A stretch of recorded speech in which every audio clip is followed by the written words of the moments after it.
Bueno, muy bien. No sé si leyeron algo en el libro, cómo vienen, había bastante para leer, ¿no? Arrancamos con el capítulo 10 de nuestro libro, y seguimos con lo que estuvo dando ya Nora la semana pasada, el testimonio en Europa, la segunda parte, desde el capítulo 18, el versículo 23 hasta el 21-16. Me voy a agarrar la Biblia acá porque me va a resultar más fácil.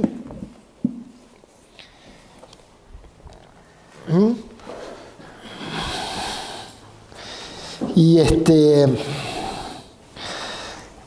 bueno, acá vemos que después de pasar algún tiempo en Antioquía de Siria, Pablo comenzó su tercer viaje misionero, visitando una por una las congregaciones de Galacia y de Frigia, animando a todos los discípulos. Acá el tercer viaje misionero de Pablo llama la atención por su larga estancia en la ciudad de Éfeso. No sé si se acuerdan cuánto tiempo estuvo allí. 2 años. Bastante tiempo dedicó el apóstol Pablo allí en la ciudad de Éfeso. Y la clase de hoy ronda mucho en todo lo que Pablo hizo alrededor de Éfeso, ¿no?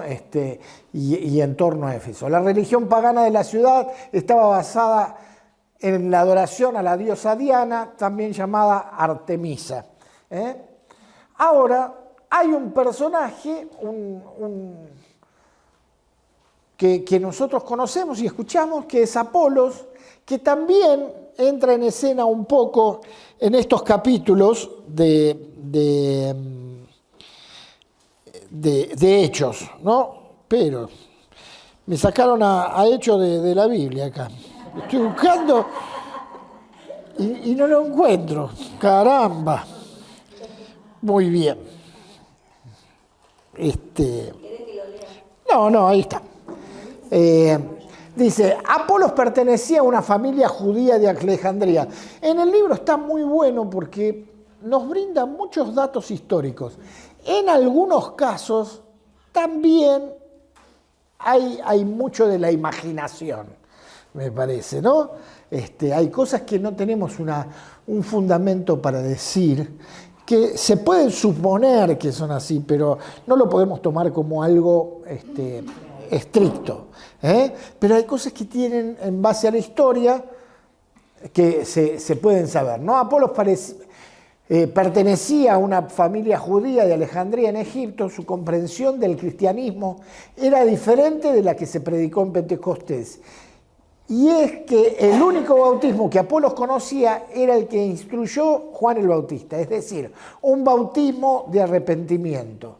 De todos modos, cuando llegó a Éfeso, Apolos era un buen creyente que combinaba un gran conocimiento bíblico con un conocimiento bastante detallado de la vida de Jesús, pero no tenía el Espíritu Santo. O sea, no es que no conocía lo que el Espíritu Santo había hecho, Apolos, pero tenía una buena doctrina, era evidentemente un buen maestro, que después incluso lo llaman apóstol. El mismo apóstol Pablo lo llama apóstol, ¿no? Vamos tratando de... Ahí está. Hay varias cosas a notar en cuanto a Apolos en este pasaje. Sus antecedentes. Dice que era judío, natural de Alejandría, eso lo vimos recién.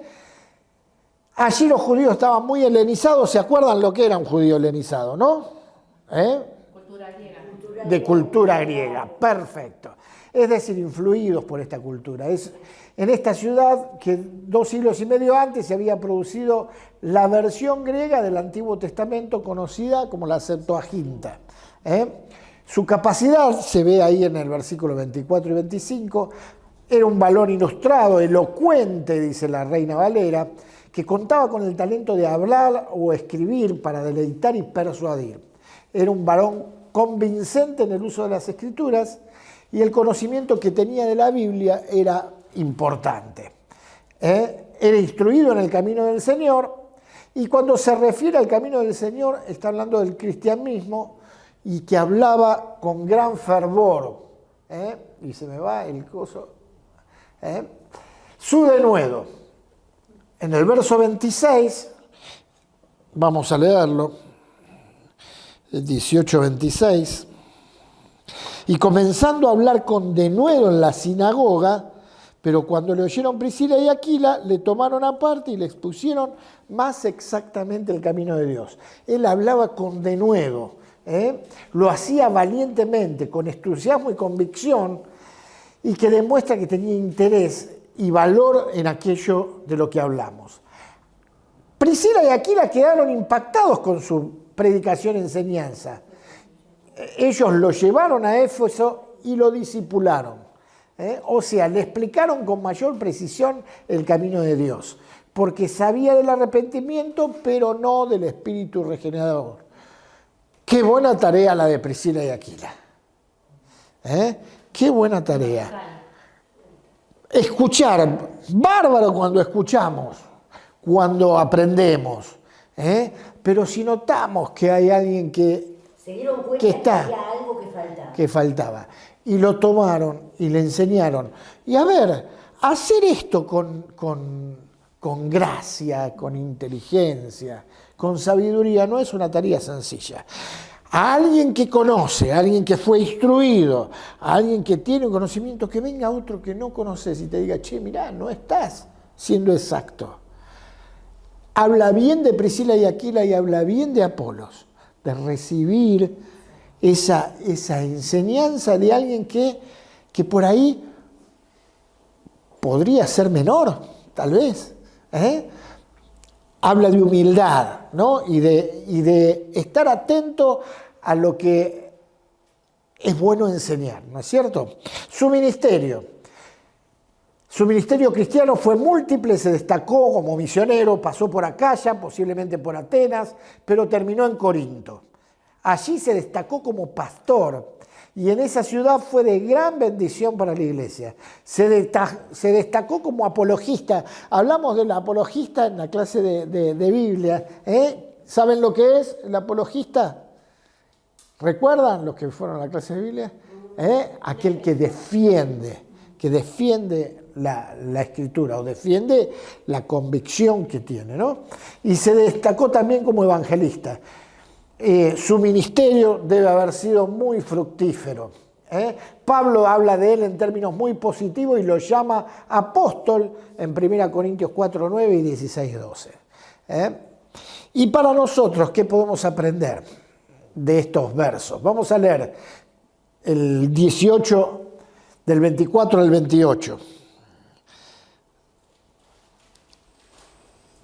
Dice, llegó entonces a Éfeso un judío llamado Apolos, natural de Alejandría, varón elocuente, poderoso en las Escrituras.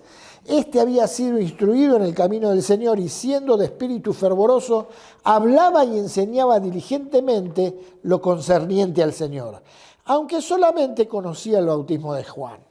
Y comenzó a hablar con denuedo en la sinagoga, pero cuando lo oyeron Priscila y Aquila, le tomaron aparte y les pusieron más exactamente el camino de Dios.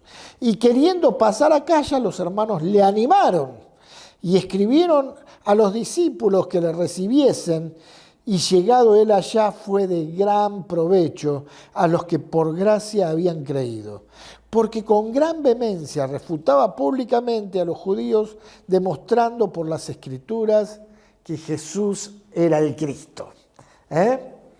Debemos reconocer siempre la necesidad de estar dispuestos a aprender y a poner nuestros dones y capacidades al servicio de la obra de Dios. Fue responsable en recibir y en compartir. Eso es lo que recién hablábamos, ¿no? Fue un hombre bien instruido y es necesario esto que estamos haciendo, instruirnos en la palabra para ser siervos más útiles, no porque no seamos útiles con lo que somos, sino más útiles, más capacitados. Un maestro de gran provecho. La iglesia necesita hoy hombres y mujeres así, que desarrollen el don de enseñanza que les ha dado el Señor y que cumplan el ministerio para una mejor edificación del cuerpo de Cristo. También era un colaborador de Dios. no hay título más alto que el de siervo. Me encanta esa canción que dice, no hay lugar más alto que estar a tus pies. ¿No es cierto? Y no hay un título más alto que el de siervo, es lo que el Señor nos llamó a hacer, ¿no? Ni un honor mayor que el ser considerado un colaborador de Dios. Este es un gran privilegio y que nunca nos tenemos que olvidar. Somos colaboradores del Señor, amén. Y era un hombre flexible, nos llama la atención la apertura, la plasticidad de Apolos, la reorientación de su vida y su vocación docente.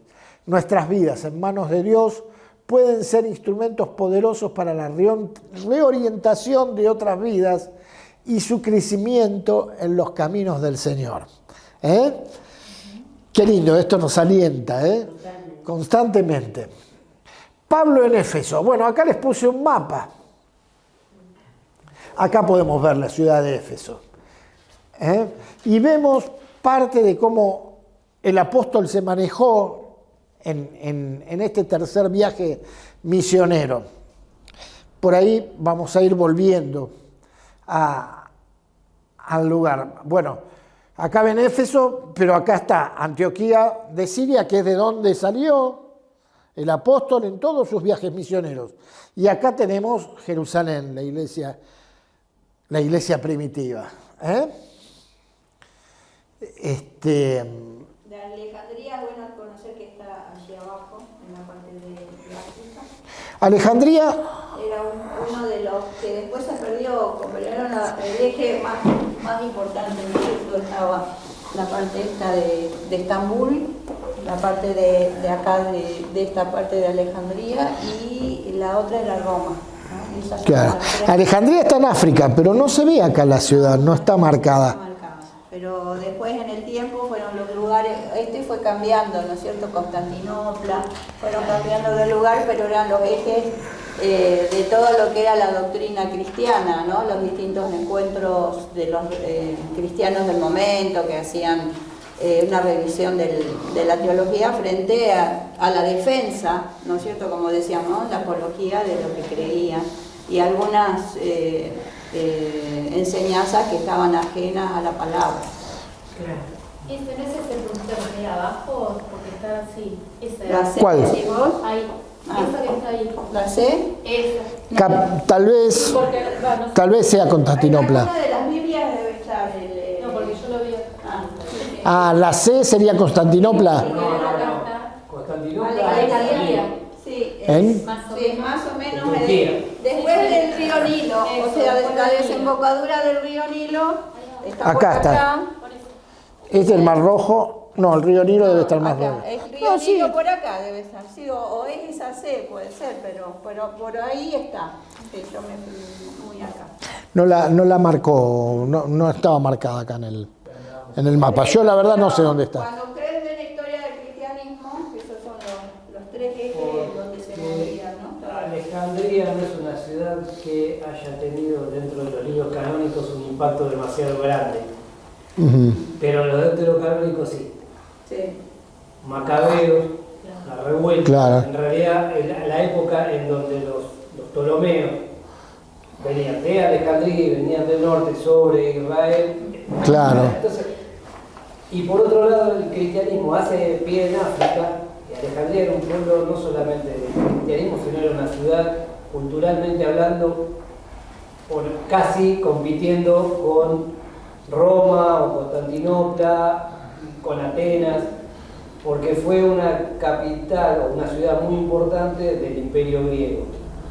Y sí. ¿Y se acuerdan de la biblioteca más grande del mundo hasta ese momento? Y Estaba en ahí Alejandría. hubo una cantidad de cristianos fuertes, de hecho, padres de la iglesia eran de Alejandría. De Alejandría. Deben saber que Apolo venía De esa ciudad. ¿no? Que a nosotros como que no nos damos cuenta, pero que tenía una influencia muy grande. No, y de hecho que ahí dice, ¿no? Que la Septuaginta se escribió allí, ¿no? O sea, se compiló en ese lugar. Evidentemente era un lugar importante dentro del cristianismo o dentro de la parte judía, para los judíos también, ¿no? Ustedes acuérdense que la Septuaginta, perdón que interrumpa, pero para que les quede ellos tenían el Antiguo Testamento En hebreo. en hebreo. Pero claro, cuando empieza a producirse esta expansión del Evangelio, la mayoría no conocía el hebreo, conocía el griego. Entonces, ¿qué hacen? Traducen todo lo que era en hebreo al griego. Y ahí entonces se le llama la versión Septuaginta porque trabajaron 70 judíos muy instruidos, bueno, todo eso. Porque Esa es la idea, es que se traduce al griego, que era el idioma más conocido de la dispersión, no del judío que había nacido en Israel, sino del creyente que había creído en Cristo y que quería leer las escrituras también de la palabra. porque el judío era judío, no importa dónde naciera. ¿Eh? De la misma forma que nosotros somos cristianos, no importa dónde estemos. ¿Eh? La ciudad tenía, somos hijos de Dios, no importa dónde estemos. ¿No? Ahí me quedó picando eso. La ciudad tenía una importante colonia judía, pero no eran muy apreciados. Para cuando Pablo visitó la ciudad por segunda vez, durante su tercer viaje misionero, esta se destacaba por su idolatría y prácticas supersticiosas de todo tipo, que se habían transformado en una columna vertebral de su comercio, pero estaba en decadencia. Ahora, la ciudad de Éfeso, como objetivo de la predicación del Evangelio cristiano, levanta dos consideraciones. La misión de Pablo en Éfeso se expresó a través de su ministerio de predicación en dos auditorios diferentes. Primero a los discípulos de Apolos. Cuando consideramos el capítulo 19 vemos claramente que los discípulos que aquí se mencionan eran discípulos de Apolos, que a su vez había sido seguidor de la doctrina de Juan el Bautista.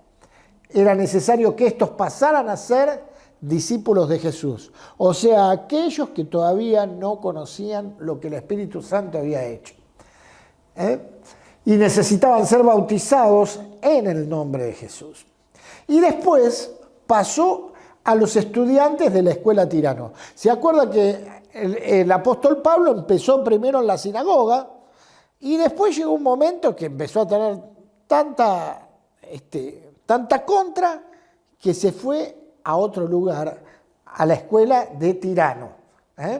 ¿Sí, vas a decir algo? Sí, con respecto a los bautismos, ¿no? ¿Eran medios cristianos por faltarles ¿en qué situación estaban?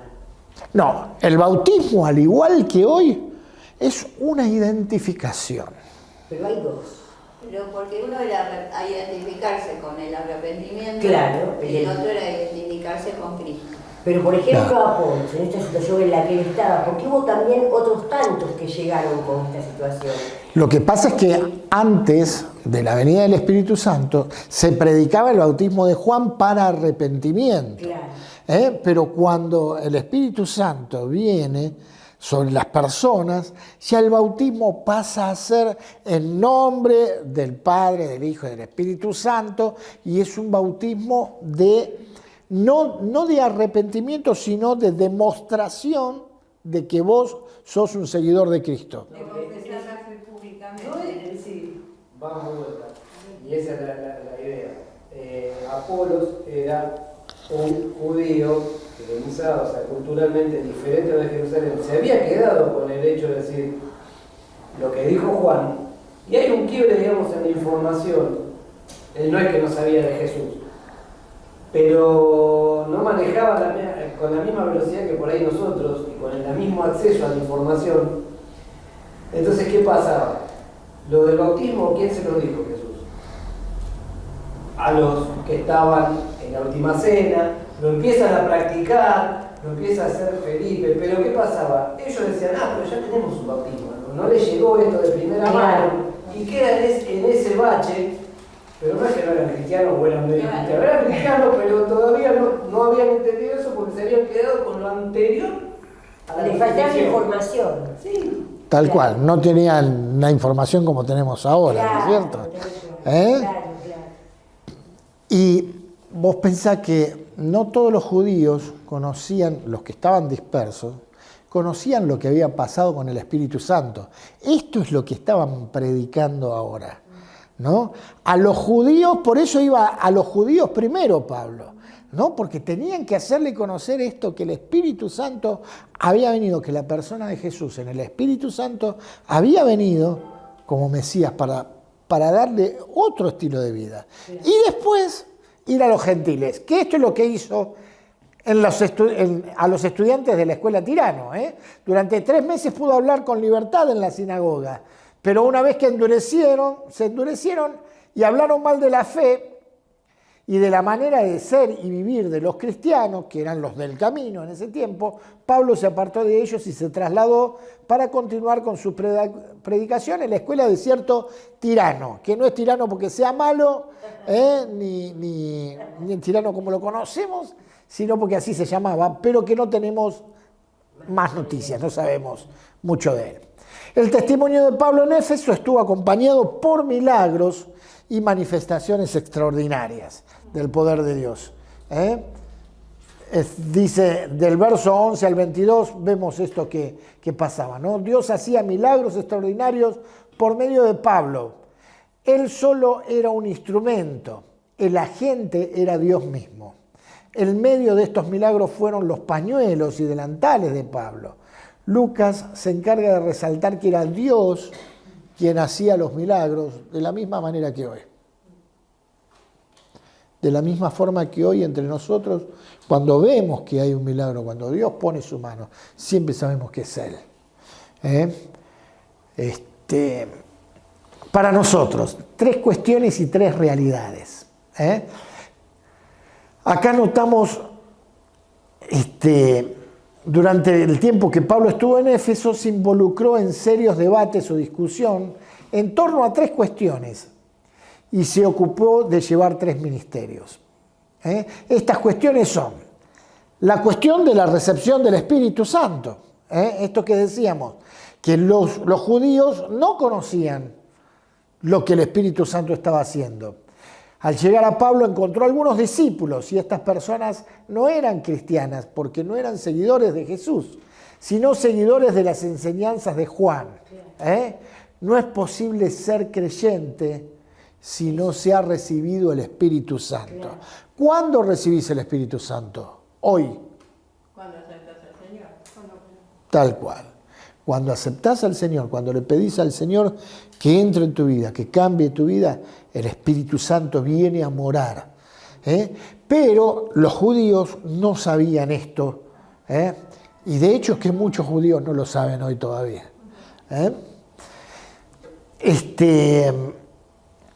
No es posible ser creyente si no se ha recibido el Espíritu Santo. Todavía no habían creído en Cristo, eran seguidores de Juan, pero no de Cristo. También hablaba de la cuestión del bautismo. Los seguidores de Juan, que no eran cristianos por desconocer su experiencia personal en la obra regeneradora del Espíritu Santo, sino que se habían bautizado con el bautismo de Juan, un bautismo de arrepentimiento. Por eso cuando Pablo les comparte el Evangelio completo y ellos lo oyen, es decir, voluntariamente lo aceptan como una buena noticia de salvación y fueron bautizados en el nombre de Jesús. Y después la cuestión de la unción del Espíritu.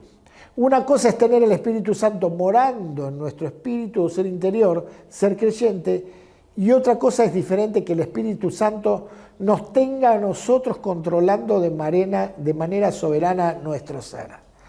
Lo primero nos hace creyentes. Lo segundo nos hace siervos llenos de poder. Esto es importante. ¿Por qué? Porque necesitamos la llenura del Espíritu Santo. Y la llenura es algo constante. Es algo que se trabaja día a día. Día a día tengo que buscar llenarme de su persona. Y buscar esa plenitud que la comunión con Dios me da constantemente. En el primer caso, el Espíritu Santo es recibido desde afuera, es la salvación, cuando entra a nosotros. En el segundo caso, el Espíritu fluye desde adentro en el momento que le damos lugar. Y ahí vemos el poder y los dones para servir. ¿Amén? ¿Se entiende todo bien? Sí, sí. Cualquier duda, me paran. Así pues, el orden de las acciones redentoras en el Nuevo Testamento es proclamación, evangelio, arrepentimiento, fe en Cristo, bautismo en agua y llenura del Espíritu Santo, seguida de la entrega de los dones para el servicio. A ver, esto, bautismo en agua y llenura del Espíritu Santo, no es que es en ese orden exacto. Puede estar en ese orden, puede estar al revés. Podés ser lleno del Espíritu Santo y no haberte bautizado. Podés. ¿Por qué? Porque lo hace. El bautismo es una manifestación externa de que vos creíste en Cristo, de que Cristo cambió tu vida. Es una manifestación externa de que pasaste de muerte, porque sabés que abajo del agua hay muerte. Si vos te quedás abajo del agua 3 minutos, chao. Es un símbolo de la muerte de Cristo. Y la resurrección a una nueva vida. Es una manifestación externa de que nosotros somos hijos de Dios. Así que no es que esto tiene que ser exactamente como dice ahí, no. De hecho, si te morís y no te bautizaste, ¿te vas al cielo o no te vas al cielo? Sí. Te vas al cielo. Quiere decir que no es algo que tenga que ver con todo lo que implica la salvación. Es una manifestación externa. Pero es bueno que la hagamos. Dale. Si yo agregaría el elemento de que es bueno, es un requisito espiritual también. Tal cual. Lo dice la Biblia. Si fueres bautizado, o sea, Será salvo. podemos incluir y poner como alternativa. Tal cual. No es que sea una alternativa. Sin duda hay que hacerlo. Lo que digo es que no quiere decir que no puedas ser lleno del Espíritu Santo si no estás bautizado. Podés ser lleno del Espíritu Santo aunque no te hayas bautizado todavía. Si sos lleno del Espíritu Santo, lo que vas a querer hacer es bautizarte. Estoy pensando en Cornelio, no sé si ellos reciben, él y la casa, ahora no sé si... Reciben el Espíritu Santo y después son bautizados. Tal cual. ¿Eh? Tal cual. Sí. Tal cual. Muy bien. Y también, si por ejemplo no teníamos que hacer el bautismo, pero aquellas personas que aceptan al Señor y prácticamente ya están yéndose para otro lado, no tendrían camino. El ladrón de la cruz, por ejemplo, ¿no? Muy bien. La enseñanza acerca del reino de Dios. Estas son cosas que hablaba Pablo y que veía, ¿no? El tema del reino de Dios es fundamental. Las sinagogas eran más lugares dedicados a la enseñanza que a lugares de culto, y 3 meses estuvo enseñando y discutiendo allí. Hoy las iglesias evangélicas latinoamericanas sobreabundan en el tiempo de culto y tienen déficit vergonzoso en cuanto a la enseñanza, especialmente en cuanto al reino de Dios. Esta es la raíz de la mayor parte de los serios problemas que confronta la iglesia. Qué bueno que es esto que tenemos. ¿Y saben qué? Ustedes, al igual que nosotros, tenemos que ser proclamadores de que vengan a estudiar la palabra y animemos a otros a estudiar la palabra y a que vengan, porque no solamente que lo podemos hacer por video, y está bárbaro que lo hagan por video, pero es bueno compartir la comunión, es bueno esta charla que tenemos, que compartimos y que nos hace crecer, porque esto es la enseñanza integral de la palabra. No deje de hacerlo por video, pero si podés estar, vení. La proclamación de la palabra de Dios. La reacción adversa llevó al apóstol a abandonar el lugar y a formar un grupo aparte con los que de veras estaban interesados en la enseñanza. A diario proclamaba la palabra del Señor en un lugar como la escuela Tirano, que era un lugar mucho más público que una sinagoga. Claro, porque en la sinagoga solamente iban los judíos, pero en la escuela de Tirano iban todos los que estaban interesados en aprender. Por el espacio de 2 años lo hizo. Todos los judíos y griegos que vivían en la provincia llegaron a escuchar la palabra del Señor. Hoy hay necesidad y urgencia y muy grande de la proclamación de la palabra de Dios en América Latina, en todo el mundo diría, ¿no? No es tanto que no se predique, sino que no se predica la palabra del Señor. Acá el libro nos ampliaba algunas cosas más, ¿no? Como mucha evangelización de la sanidad y de la prosperidad, ¿no es cierto?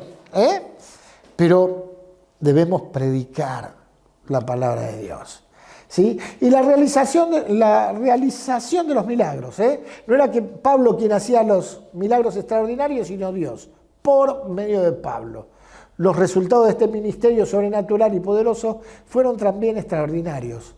Los enfermos quedaban sanos de sus enfermedades y los espíritus malignos salían de ellos. Y de la misma manera Dios te puede usar. Aunque no tengas el don de sanidad o don de milagros, no quiere decir que cuando vos ores no pasen cosas. Yo considero no tener un don de sanidad, pero he orado por personas que después de un tiempo me dijeron, cuando vos oraste aquella vez, yo me sané de lo que...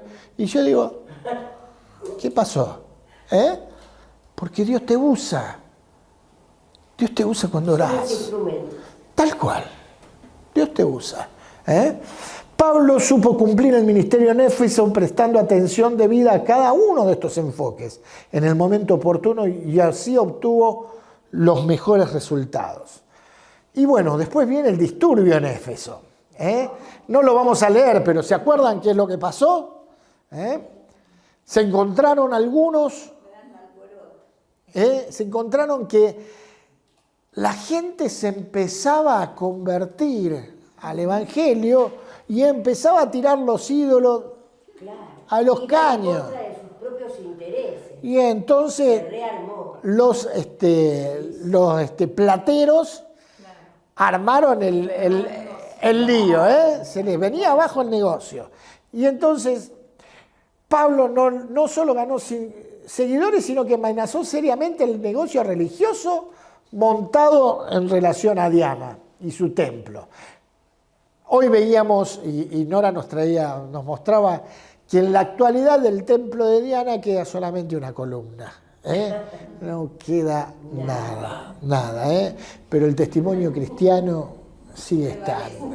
Ahí arriba Sigue en la estando. colina todavía está la iglesia de Juan el apóstol, que él continuó visitando a las iglesias que Pablo sembró la semilla, y Juan, ustedes recuerdan que él estuvo casi hasta los 90 años, fue uno de los que más vivió, y él constantemente recorría esos lugares y seguía firmando la palabra en ese espacio, en Éfeso y toda la zona de lo que sería la actual Turquía ahora.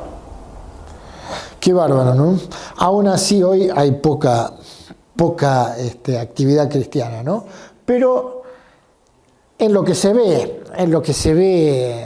a los ojos, ¿no? Hay mucho que va. La modificación por el tema del surgimiento del islamismo. Ahí vino todo el problema. Pero bueno, Dios se va a seguir glorificando. Dios se sigue moviendo y se debe mover mucho más de lo que nosotros sabemos, sin duda. La intolerancia y el fanatismo ciego y los intereses materiales involucrados no hicieron otra cosa que agravar la situación, que de no haber mediado la intervención divina podría haber terminado en una tragedia mayor. Tal vez si hubiésemos estado en lugar de Pablo, probablemente hubiésemos dicho, porque hay muchos adversarios, como si la presencia de una fuerte oposición minimizara la posibilidad de un testimonio efectivo. Evidentemente, Pablo no era así. Y dice, porque se me ha presentado una gran oportunidad para un trabajo eficaz, a pesar de que hay muchos en mi contra, diría después el apóstol. No tenemos que achicarnos porque haya oposición. No le importaba nada, Pablo. Y mayormente no, lo vemos. Le importaba mucho que la gente conociera a Cristo. Claro. Pero después nada Pasión que fuera- por las almas. Nada que no le fuera importaba de algo- sí mismo. Claro, ¿Eh? claro. Había contrastes religiosos, contrastes de intereses, contrastes de actitudes, contrastes en los procedimientos. Pablo era un hombre de voluntad firme y quería ir al teatro, pero los discípulos no se lo permitieron y él respetó la decisión de ellos, incluido algunas autoridades provinciales. La mayoría ni sabía para qué se habían reunido. Sí, que vos mostraste, claro. Así que Este, imagínense como si fuera el Coliseo Romano, una cosa así, ¿no? parecía más una cancha de la actualidad. Si ustedes miran la cancha como si fuera la cancha. Más chato, pero grande. Después les muestro lo que Este, los tiempos que tenemos. muy interesante. Ahora, Pablo quería salir y escuchó que los hermanos le dijeron, no, mira, no salgas. No salgas. Había peligros. No salgas. Y escuchó. A pesar de que era un voluntarioso. Y más adelante vamos a ver que dice, no, yo voy a ir a Jerusalén. A pesar de que dice, no, che, pero mirá que te van a atar, te van a... Y sin embargo siguió. Pero en este caso escuchó y no salió. ¿Qué quiere decir esto? Que siempre tenemos que estar atentos y aprender a escuchar la voz del Espíritu Santo. Y la voz del Espíritu Santo la escuchamos con la experiencia. Préstamelo, a ver. Lo muestro desde acá. Así era originalmente, ahora queda Ahí. ruina. No sé si lo pueden ver. Este es el Coliseo, no el Coliseo, el anfiteatro. Cómo se vería. Así es como se vería y así es como se ve. Ahora, como están las ruinas ahora, ¿no? De este anfiteatro. Muy bien. Él tenía posibilidades de ir y quería predicar, porque el apóstol Pablo era, digamos, un apasionado. Lo que pasa es que ahí se habían reunido todos haciendo alboroto y había peligro de sedición. Y gracias a eso, después de que estuvieron 2 horas gritando grandes dianas de los efesios, lograron disuadirlos y se fueron. Testigos a pesar de todo. ¿Cómo ser testigos a pesar de todos? ¿Cómo ser fieles en tiempo de oposición? No hay personas ni circunstancias que no sean lo suficientemente poderosas como para acallar nuestras voces cuando de veras estamos comprometidos con el anuncio del Evangelio del Reino. Encontraremos quienes se opongan porque el Evangelio va contra sus ganancias. Encontraremos quienes por política tratan de acomodar las cosas, no por amor al Evangelio, sino a sus propias motivaciones. Encontraremos gente confundida, desordenada, desbordada, violenta, ignorante, injusta, prejuiciosa y mucho más. Pero lo más destacado es tener una actitud como testigo fiel, a pesar de todo, como la de Pablo. Seguir y saber que el Señor es quien va delante nuestro. Amén. Amén. Vivimos tiempos de alborotos constantes. ¿Cómo enfrentarlos? Hay intereses económicos, gremiales, intereses políticos y religiosos, intereses sectoriales, populares. Debemos enfrentar esta confusión de intereses como lo hizo Pablo. No dejemos de predicar el camino, sabiendo que tendremos éxito aún en medio de las dificultades. Tengamos valor, no estamos solos. Con el poder del Espíritu Santo podemos ser testigos a pesar de todo. ¿Decimos amén? Amén. Porque en realidad, a través de toda la historia de la Iglesia siempre hubo oposición. Tal Y cual. la vas a ir a ver. Donde está el Evangelio hay oposición. Claro. Tal Siempre va a cual. haber quien se oponga. Preocupante si no hay por el oposición. motivo. Tal cual. Pero uno no se tiene que achicar. A veces tenemos nuestros altibajos. Tenemos nuestros altibajos. Cuando tenés la convicción real del Espíritu Santo, es como que sí, Señor, ayúdame, aquí estoy en tus manos, me entrego. Claro. Y seguís digamos, lo que el Espíritu sembró en tu corazón. Por lo menos en la obra misionera es así. Es así. Pablo Pablo en Macedonia y Grecia. Pablo no dejó Éfeso por causa del alboroto que se produjo en la ciudad, sino debido a que su labor evangelizadora estaba cumplida. Como parece sugerir la propia declaración de Demetrio, que está muy bueno. Fíjense en el 19:26. Quiero leerlo. ¿Puedo leer? Sí, dale. Pero veis y oís que este Pablo, no solamente en Éfeso, sino en casi toda Asia, ha apartado a muchas gentes con persuasión, diciendo que no son dioses los que se hacen con las manos. Extraordinario, ¿eh? Fíjate, el mismo Demetrio estaba diciendo, mirá, este nos está cortando el negocio porque dice, no son dioses los que se hacen con las manos. Entonces esto mostraba, dice, que llegó la palabra a toda Asia. Terrible lo que había hecho. Entonces dice, la misión está cumplida. Lo único que le interesaba al apóstol era la evangelización y el discipulado. ¿Qué aprendemos de esto? Al igual que los seguidores de Jesús, miren, lo puse muy cortito. Pablo viajó a Jerusalén con un grupo de discípulos o seguidores. Al igual que Jesús, Pablo se vio confrontando a los judíos hostiles que incluso tramaban un atentado contra él y querían quitarle la vida. ¿Por qué lo dice esto? Porque vieron que en un momento dice, bueno, yo quiero ir a Jerusalén, y dice, vamos a ir por barco a Siria, pero se entera de que había un atentado contra él, de que iban a atentar contra su vida. Entonces dice, no, me voy por tierra. Y Pablo se fue y los mandó a sus compañeros en el barco, ¿no? Al igual que Jesús, Pablo recibió 3 predicciones proféticas sucesivas acerca de su arresto y sufrimiento por causa del Evangelio. Al igual que Jesús, Pablo iba a sufrir el escarnio de ser entregado en manos de gentiles. Al igual que Jesús, Pablo declaró su disposición a entregar su vida si esa era la voluntad del Señor. Al igual que Jesús, Pablo estuvo dedicado a completar su misión y no ser desviado de ella. Y al igual que Jesús, Pablo expresa su total entrega a la voluntad de Dios. ¿Qué de nuestro peregrinaje?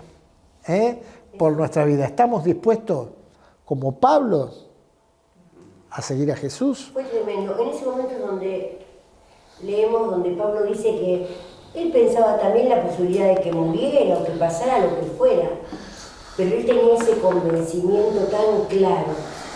Tenía ese convencimiento que Dios le había dicho, y si bien venían personas muy preocupadas a decirle, no viajes, le profetizaban. Hay cosas muy importantes, que las personas que le hablaban no dejaban de ser espirituales. Claro. Claro. Y hay veces donde tenemos que escuchar al otro, pero tenemos que reconocer la voz del Espíritu Santo. Claro. Y Pablo supo reconocer esa voz. La supo reconocer cuando no se presentó en el teatro, ¿no? Y dice, no vayas, porque corre peligro tu vida. ¿Y Pablo qué dijo? El Espíritu Santo me está diciendo a través de ellos que no vaya. Y se quedó. Claro, ahí sí. ¿No? Pero sin embargo acá supo reconocer que a pesar de todas las cosas que le decían que iba a pasar, él tenía que ir. Y no se olviden que el Señor le había dicho, y yo le voy a mostrar cuánto vas a padecer por causa de mi nombre. Así que el apóstol, sobre todas las cosas, supo reconocer la voz del Espíritu Santo. ¿De qué me doy cuenta en mi experiencia? Que la voz del Espíritu Santo muchas veces la aprendemos a escuchar a fuerza de prueba y error, pero estando atentos. Es decir, Señor, me lo habías dicho esto. Y entonces la próxima vez no me va a pasar. Estando atento, en comunión con Él, no es que vamos a saber siempre, pero vamos afinando el oído, afinando nuestra comunión con Él, tal cual. Para ir conociendo. Porque también dice que hay veces que es medio complicado, que parece una cosa, pero que es otra. Sí. Y bueno, pero vamos aprendiendo a conocer la voz de lo que el Espíritu Santo nos va diciendo. En comunión con Él, siempre, ¿no? Esa noche Pablo en Troas, ¿no? ¿Qué fue lo que pasó en Troas? ¿Se acuerdan? Se cayó el chico de la ventana. Se cayó de un tercer piso. Eutico. Por eso nosotros no hacemos templos con ventanas. Y hacemos bancos con, están mal acá la silla, no tienen para apoyarse, estoy hablando yo, y dice, Pablo prolongó su discurso esta medianoche porque quería enseñar y alentar a los hermanos. La atmósfera estaba pesada y en el lugar de reunión había muchas lámparas y mucha gente, evidentemente, y el joven Eutico comenzó a dormirse hasta que cayó del tercer piso y murió. Pablo actuó igual que Elías y Eliseo, y el joven revivió, y después de tremenda experiencia la congregación participó de la cena del Señor, dice el verso 11, y siguió hablando hasta el amanecer. Gustavo es un poroto, y nosotros también. Qué bueno, qué bueno. Algunas cosas prácticas para resaltar. No extendamos demasiado los sermones. No más de 30 minutos. No más de 30 minutos, decía el libro, sí. No permitir que la gente esté en lugares peligrosos también. No ponernos en escalera, no ponernos en la... Yo no me voy a olvidar nunca, una vez estaba en una reunión de oración un miércoles en la iglesia cuando era joven, era chiquito, ¿no? Y claro, estaba sentado medio atrás y claro, de golpe había una mujer y se ve que la mujer hace... ¡Bum! Y se levanta de nuevo. Pero a veces pasan esas cosas, ¿no es cierto? No sentarse en lugares peligrosos, tener una buena ventilación en nuestros encuentros, esto es algo que hoy tenemos que, más que nunca, ¿no? Respetar. Pero lo más importante, entender que quien nos habla lo hace de parte de Dios y no perdernos esencialmente eso, ¿no? A veces uno pierde el objetivo, ¿no? De que quien nos está hablando lo está haciendo de parte de Dios, sea quien sea. Pero a veces incluso no nos damos cuenta que en la comunión vos me podés estar hablando de parte de Dios a mí. O yo te puedo estar hablando, aunque no esté predicando, ¿no? Nuestra comunión diaria es el lugar donde el Señor se manifiesta para hablarnos, justamente, para hablarnos, ¿no? Y entender que cualquier situación que nos toque vivir puede ser para que Dios muestre su poder y su gloria. Pablo en Mileto con los ancianos de Éfeso. Acá puse otra vez el mapa porque Pablo decía, quiero ir a Jerusalén, pero no quería distraerse en Éfeso. Entonces, en su viaje Éfeso está acá, va a Mileto. Pasa, viene de Troas, pasa por Asos y va a Mileto. Y acá les dice a los ancianos de Éfeso que vengan a Mileto y vienen. Y Pablo les habla amorosamente. Hermoso.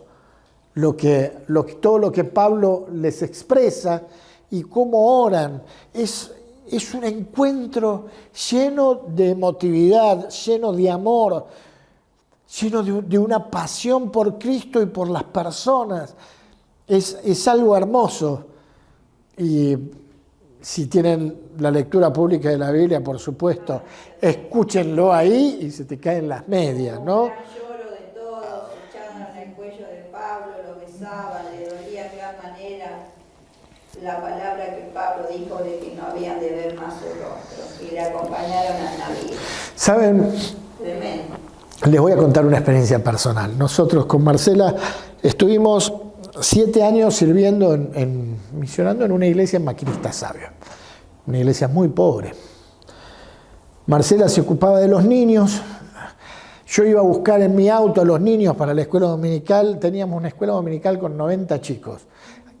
Les puedo decir que yo hacía más o menos 5 viajes de chicos metía 16, 17 pibes adentro del Falcon, tenía un Falcon viejo, los iba acomodando así, iba uno arriba del otro, era terrible, ¿no? Y fue un tiempo de trabajo, y después resulta que, claro, estos chicos empezaron a crecer y se necesitaba trabajar con adolescentes. Y empezamos a trabajar y no teníamos lugar físico. Entonces, ¿dónde hacíamos las clases adolescentes? Adentro de mi Falcon. Adentro del Falcon nos sentábamos y hacíamos las clases adolescentes, y tenía 8 o 9 chicos ahí adentro conmigo y hacíamos el discipulado. Y esos chicos empezaron a crecer y empezaron a tocar instrumentos y empezaron a ministrar la alabanza. Y llegó el tiempo donde los pastores de la iglesia nos dicen: Marcelo, necesitamos que vayan a otro lugar. Había venido otro equipo de maquinistas sabios y nosotros teníamos que empezar a viajar a otro pueblito a 200 kilómetros ya, todos los días. Y entonces fue muy de golpe, tuvimos que salir, ¿no? Y de un domingo para el otro les dije: miren, van a seguir estos hermanos, nosotros nos vamos a seguir misionando en otro lugar. Y como un tiempo después vino un retiro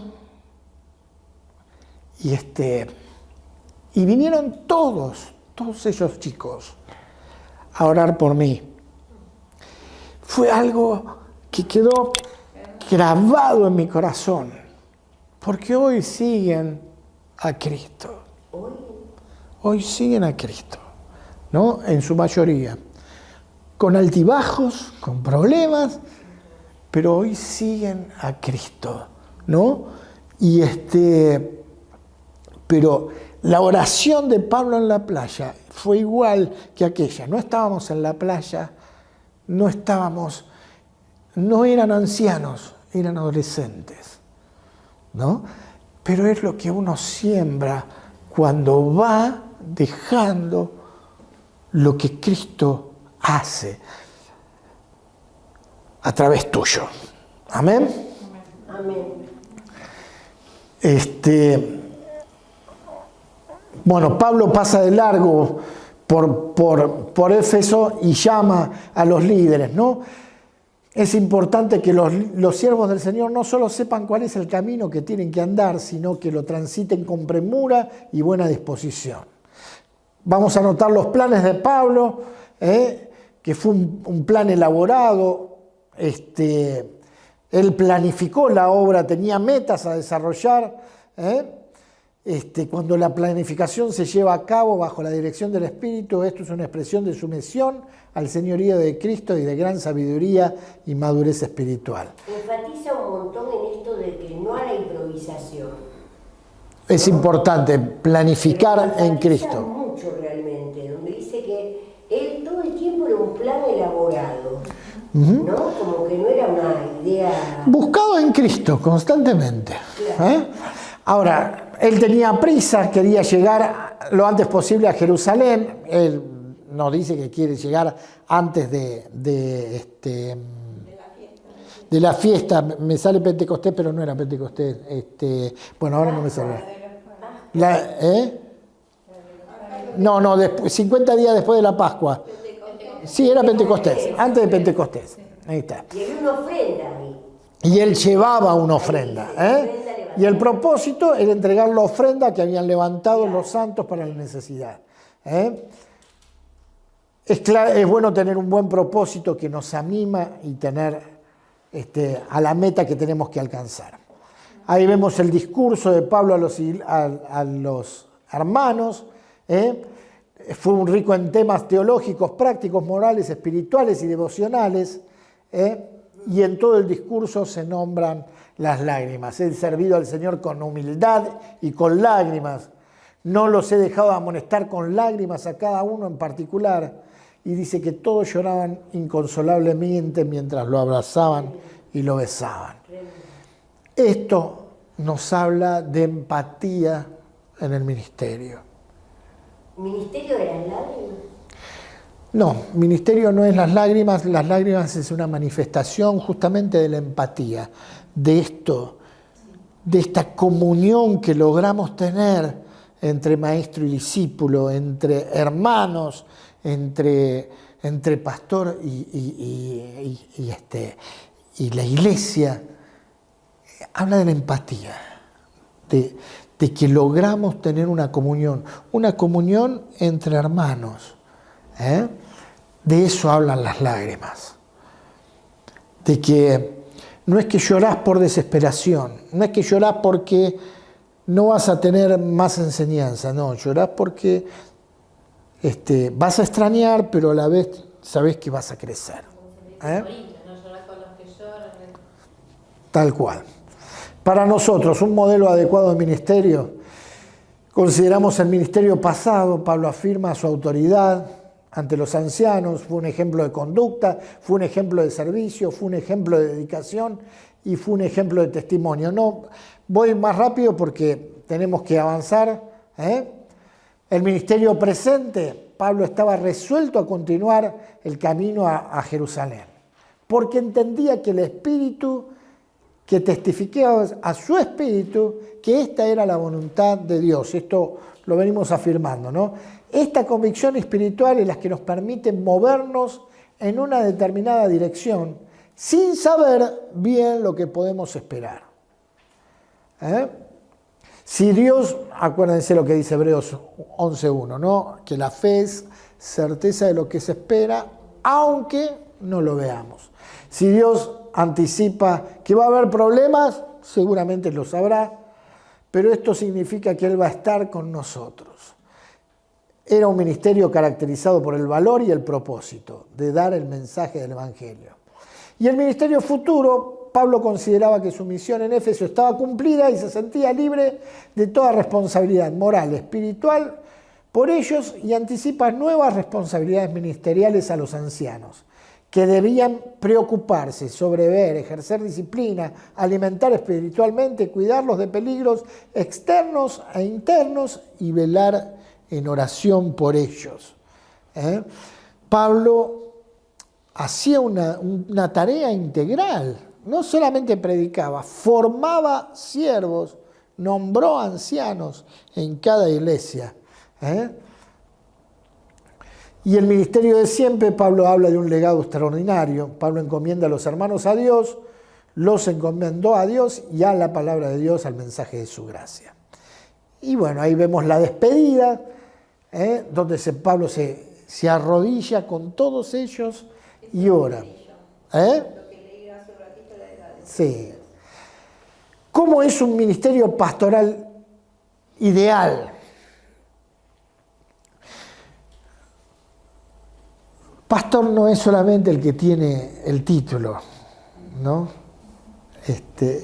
Cuando estás acompañando a alguien a quien le predicaste, cuando estás ayudando a alguien, lo estás evangelizando, lo estás discipulando, estás siendo el pastor de esa persona, ¿no? Y el ministerio pastoral ideal se logra con un buen ejemplo. Tenía la conciencia limpia, Pablo, de todo lo que había hecho. Con un buen ministerio de enseñanza, siempre dispuesto a enseñar la palabra. Les enseñó de la gracia, del arrepentimiento, de la fe, del plan completo de salvación. Enseñó públicamente y en las casas, procurando alcanzar a todos. Con un buen cuidado. ¿Por qué? Porque siempre va a haber quien enseñe mal. Siempre va a haber quien tenga como meta el beneficio propio. Y debemos también ser cuidadosos en la iglesia del Señor. Y le da valor al rebaño. Es notable el valor exaltado del cuerpo de creyentes, como todo el rebaño sobre el cual el Espíritu Santo los pone como obispos y pastores. Es interesante notar en la manera en que las tres personas de la Trinidad tienen una parte en ese cuidado. Por un lado, el rebaño es de Dios, por el otro, el rebaño fue comprado por el precio de la sangre de Cristo encarnado, y el rebaño recibe del Espíritu Santo los pastores que habrían de cuidarlo. Y acá puse una frase de John Stott que está en el libro, que dice la espléndida declaración trinitaria de que el cuidado pastoral de la Iglesia pertenece a Dios, Padre, Hijo y Espíritu Santo, debería tener un efecto profundo en los pastores. Debería hacernos sentir humildes y recordar que la Iglesia no es nuestra, sino de Dios. Esto mismo exhorta el apóstol Pedro. El apóstol Pedro les exhorta a los ancianos de la misma manera, que cuiden la grey de Dios, con temor, que no hagan abuso. Y lo mismo nosotros con quienes discipulamos. ¿Sí? Y rumbo a Jerusalén. ¿Qué hora es? Tenemos 5 minutos. 5 minutos y terminamos. Y 20, y 22 son. Ya terminamos igualmente. ¿Qué hora? 8. Ya terminamos, estamos bien. Tenemos hasta y media. Pablo tenía una fuerte convicción de ir a Jerusalén. No obstante, los creyentes de Tiro y el profeta Ágabo de Cesarea también parecían estar inspirados por el Espíritu Santo cuando advertían a Pablo de lo que habrían de encontrar si persistía con su viaje. Dios tenía un plan y un propósito para la vida de Pablo, quien sentía que conocía la voluntad de Dios incluso frente a las profecías específicas y recurrentes que le advertían las aflicciones que le esperaban.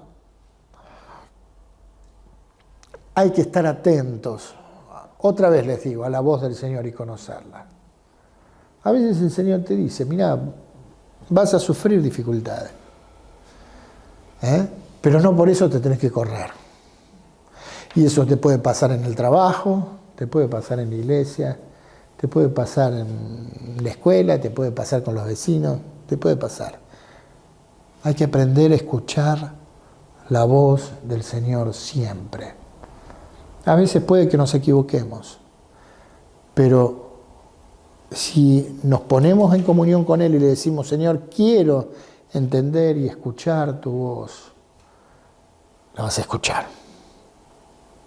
Porque Él no es mudo. Él te habla y me habla. Dios tenía un plan y un propósito. Hoy con el diario del lunes podemos ver que su convicción le proveyó la base para su declaración posterior. Para mí el vivir es Cristo y el morir es ganancia.